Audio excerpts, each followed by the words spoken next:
Pending है। जब देखो तब রাজকোট का রাজা है वो।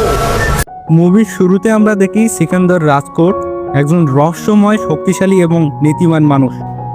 সে মানুষের উপকার করে কিন্তু নিজের পরিচয় গোপন রাখে।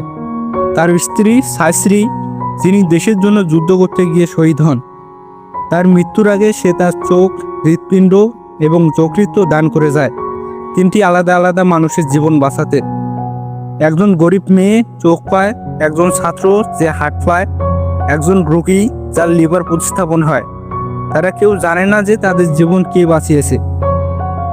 এই অঙ্গদানের ঘটনাটা জানে এক দুর্নীতিগ্রস্ত রাজনীতিবিদ, যিনি সিকান্দরকে ও তার স্ত্রীর স্মৃতিকে নষ্ট করতে চায়। সেই এই তিনটি মানুষকে হত্যা করার ষড়যন্ত্র করে যেন প্রমাণ করা যায় সিকান্দর একজন অপরাধী। সিকান্দর বুঝে যায় যে তার স্ত্রীর দান করা অঙ্গ যাদের শরীরে আছে তাদের জীবন এখন হুমকির মুখে।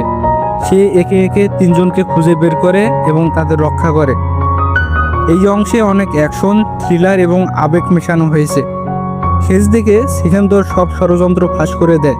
সে দেখায় একজন মানুষের ভালোবাসা কিভাবে তিনজনের জীবন বদলে দিতে পারে। এই অঙ্গদান কিভাবে একজন শহীদের শেষ উপহার হতে পারে। सिकंदर के लिए